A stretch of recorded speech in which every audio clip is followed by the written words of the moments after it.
Hey guys, if you're enjoying the content that I'm making, please click that subscribe button. Also remember to click that bell button and make sure to tick that box to send all notifications so you don't miss out on any videos. With that in mind, let's get on with the video.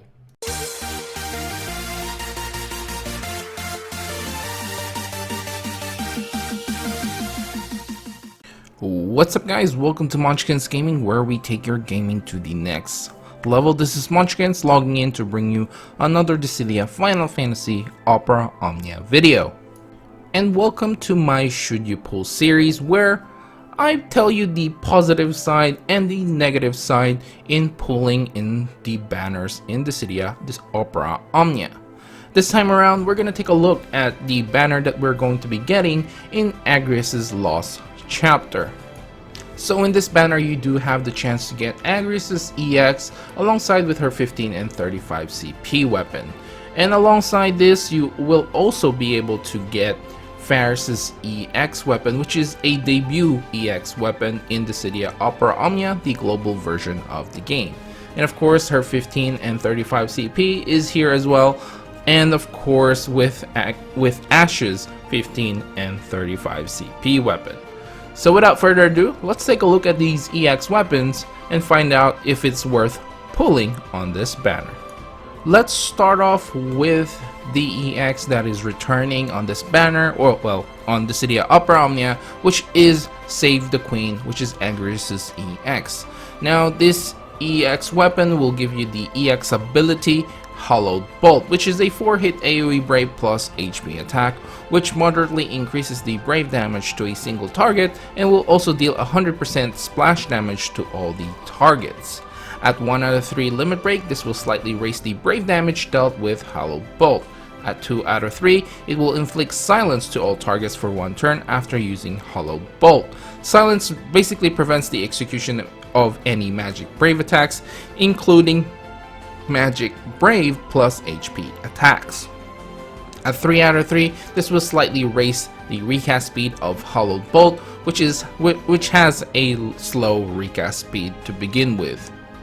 Alright, now let's take a look at the plus version, or the realized version. Of course, this will improve the EX ability Hollowed Bolt.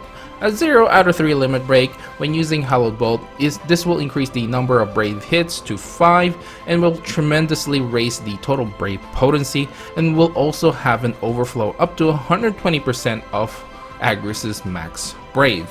At 1 out of 3 limit break, this will slightly raise the max Brave of Agrias and also moderately increasing her attack. At 2 out of 3, when she's using Hollowed Bolt, it will grant 2 stacks of Brave, which has a max of 5, and Holy Sword for 9 turns. So when the quest starts, she will grant herself 2 stacks of Brave, which max is 5 again, and will also get the Holy Sword buff as well for 9 turns. Now, Holy Sword has the following effects. It raises her initial Brave, her attack, and her max Brave overflow limit. This also raises the entire party's attack, which is really nice. At 3 out of 3, when using Hollowed Bolt, this increases the number of Brave hits to 10 and will tremendously raise the total Brave potency of the EX ability and slightly raising the max Brave overflow limit as well. And the bonus sphere that you will be getting is called Full HP Boost. This is basically when your HP is max, it will raise your max Brave by 10%. Okay, so after going through the EX and the EX Plus, what do I think of Agrias overall? Now, Agrias will be getting a rework on her Lost Chapter release, so she will definitely get some buffs on her kit. How does the EX Plus help her? Well, just like any other EX Plus weapon that we have received recently, it just helps her with her ramp up time, obviously giving her extra damage, and of course getting this new buff called the Holy Sword is actually a really nice party aura. And obviously it revolves more of increasing her own initial Brave attack and max Brave overflow limit, but the extra attack that it gives the entire party is a welcome addition to any chaos fights. Now unfortunately, the EX Plus itself, if you take a look at it, it's almost identical to the EX pluses that we have been receiving. At least the trend is still the same. The first limit break basically raising attack or stats or increasing the number of damage, whereas the second limit break basically will help with the stacking mechanic, and the third limit break being doing more damage. So the unique thing about her EX is basically the silence, which in all honesty they didn't really revolve around too much on her EX plus. So it still only stays in one turn silence, so I was really hoping that they would actually revolve it more around this silence. Maybe adding an extra turn of silence would be nice, but I guess that would be a little bit too OP. So, you know, we'll take what we can get. So overall, I do like her EX plus. It just helps her up with her ramp up time, and of course party aura is always really great. Okay, so now let's take a look at Faris's EX, which you can get with this banner, and the very first time you will be able to get this EX weapon in the global version of the game. Now her EX weapon is called Air Knife with the EX ability Thunderstorm. Now Thunderstorm is a thunder, water, and wind element AoE range Brave plus HP attack. This moderately raising the Brave damage dealt to a single target and greatly raises the Brave damage dealt to debuff targets as well. Now the Stolen Brave can overflow up to 150% of her max Brave, and the HP damage is divided equally amongst all enemies. This also grants the unique buff Sildra's Dressing for 2 turns. Now while Sildra's Dressing is active, Blessing, why did I say dressing? While Sildra's Blessing is active, this slightly raises the party max Brave overflow limit and also triggers Whirlpool for every enemy turn. A 2-hit water range Brave attack will occur. This will raise the allies Brave based on Brave damage dealt. It cannot initiate a chase sequence, and the same special effect will not stack. So this has a slightly slow recast speed. At 1 out of 3 limit break, this slightly raises the Brave damage dealt by Thunderstorm. At 2 out of 3, it slightly raises the recast speed of Thunderstorm. And at 3 out of 3, it will turn her HP attack to HP attack plus, which turns into a 1-hit melee Brave plus HP attack, and greatly raising the Brave damage dealt to debuff targets. Okay, time to take a look at the EX Plus version or the realized version. This obviously will improve the EX ability Thunderstorm. Now at 0 out of 3 limit break, this will moderately raise the Brave potency of Thunderstorm. At 1 out of 3, when the quest starts, she will grant the special effect Sildra's Dressing for Sildra's Blessing. Why do I keep saying dressing? Sildra's Blessing for 2 turns, and will grant the buff Pirate Style for 6 turns. At 2 out of 3, it will slightly raise the max Brave and moderately raising her attack as well. At 3 out of 3, when using the Thunderstorm, it will increase the number of Brave hits by 9, including raising the total Brave potency of Thunderstorm and moderately raising the max Brave overflow limit. This will also turn her HP attack plus to HP attack plus plus, which increasing the number of Brave hits to 2, slightly raising the Brave total Brave potency, and the Stolen Brave can overflow to 120% of her max Brave. This will give you the bonus Fear full HP critical poison all when HP is max and a critical hit occurs, lowers the enemy's Brave by 30% of their initial Brave at the start of their turn for 6 turns. The same spheres do not stack, and this is a type E sphere. Okay, so now after taking a look at her EX and her EX Plus, what do I think of Faris overall? Now, as you may have guessed, Faris will also be getting a rework on the release of Agrias' Lost Chapter. The Pirate Style buff is a unique buff to Faris. This basically just improves her Water Whirl ability, which is her skill 1. You know, it's not that big of a deal, although it does increase, you know, her max Brave, attack, and speed as well. So it's always a nice thing to get a unique buff. And of course, Sildra's Blessing is also nice, increasing the overflow damage of basically everyone, and that 2-hit water range brave attack for every enemy's turn is really good. I do like it. It sort of acts like a poison. You know, she can already apply a lot of debuffs, so an extra debuff is always nice. So overall, I do think this helps her a lot.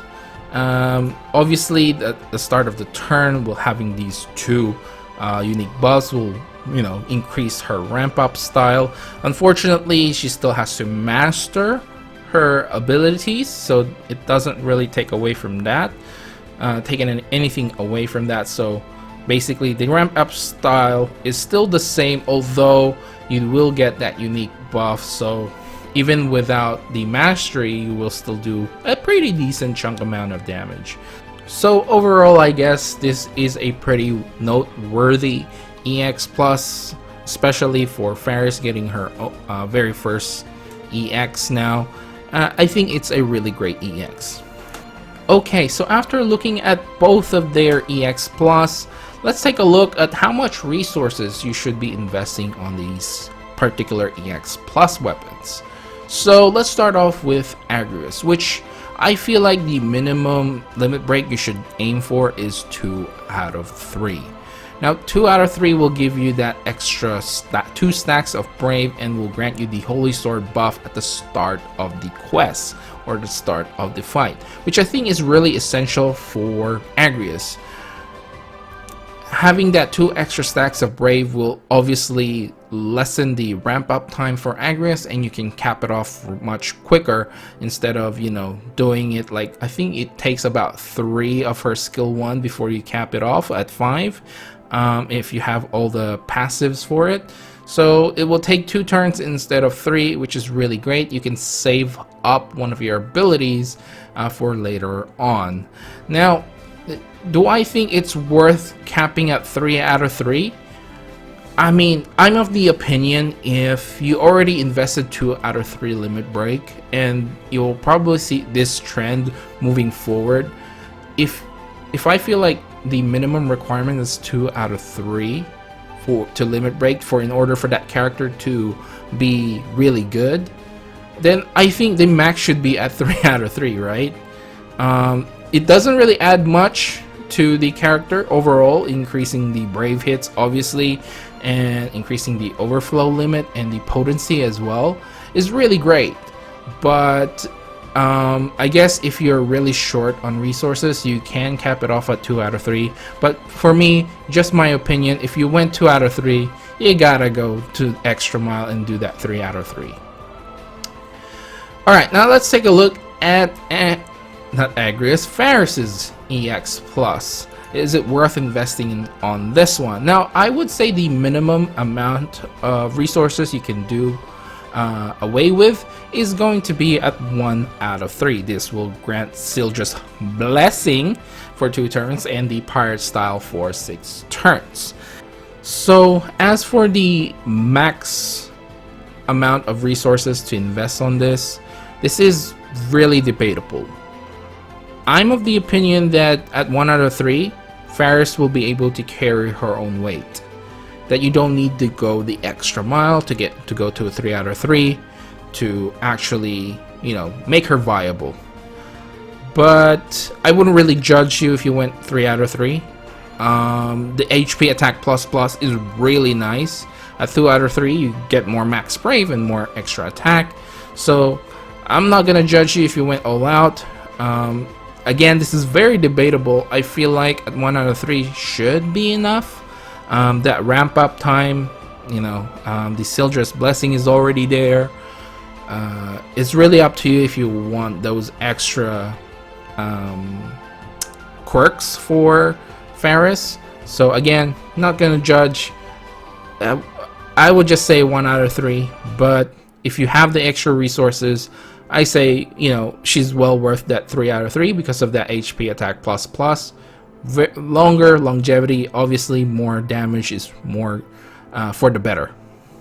Alright, so we're finally at the end of this video, and I'll give you guys a list of why you should pull for this banner, and of course later on why you should not pull for this banner. Now the first one why you should pull for this banner is Agrias is actually a really good character. She has that 100% AoE paralysis if you build her up with her additional ability. She can also silence, so you can, you know, all of those magic based monsters or bosses, you can silence them and you get a free turn every single time you have her EX up.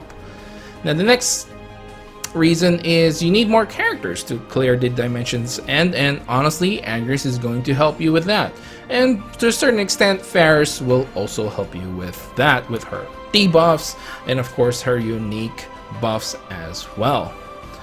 The next reason is, well, this is Faris's EX debut and you love her so much, and you're a collector, you like to collect things rare and you want to get this new shiniest thing, then go for ahead and pull for this banner. And the last one, and I think this is a legitimate reason, is to have an easier time with Agrias's Lost Chapter. Now I'll be honest, during her EX, when she first came out with the Agrias character event, that was a nightmare. That was a really hard fight for me. It took all my luck, I believe, in order to beat that. I didn't get her EX at the time, but I guess clearing that was, you know, oh my god, that was one of the clutchest things that I have ever seen as well, with those paralysis. You're just praying that those paralysis will work, but now you don't have to pray. You don't have the option of having it 100% going to hit the enemy. Okay, now let's take a look at some reasons why you should not pull for this banner. The first one is you already have Agrias's EX previously, and you pulled for Lilith's EX and you got that, and you don't need a debuffer any longer. I think that's a legitimate reason why you won't be pulling for this banner if you do like Lilith more than Faris. The next reason is you're just not a fan of both Agrias or Faris at all. I mean, that, you know, if you're not a fan, you're not a fan. You don't like them, you don't like them. So don't pull for them if you don't like them.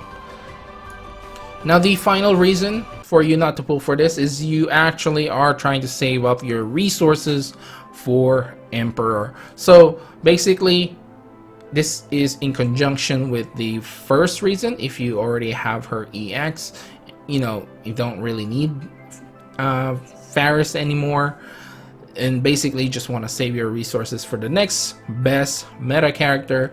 And I think everyone can agree it's going to be Emperor. To a certain extent, I would have put Y'shtola here, but you can get her EX weapon in the EX token shop, so that's why I skipped ahead of Y'shtola and went with the Emperor instead. Anyway guys, I think I will end the video right here. Please remember to click like and subscribe if you haven't already. Again, we are trying to get to that 1,200 subscribers by the end of the year. So if you are watching this and you haven't subscribed and you like the content that I make, please subscribe to my channel, and also leaving a like on this video is going to help with the YouTube algorithm, making this video go to other players in their feeds, and obviously will help this channel to grow even further. Of course, make sure to follow me on my social media as well. I am on Facebook and I am on Twitter, and I promise I don't really spam a lot with those tweets. I only tweet when, you know, something really amazing happens. So I will make sure not to overflow your feeds in Twitter, so go ahead and follow me there. And with that in mind, this is Munchkins logging off, and I'll see you guys in the next level.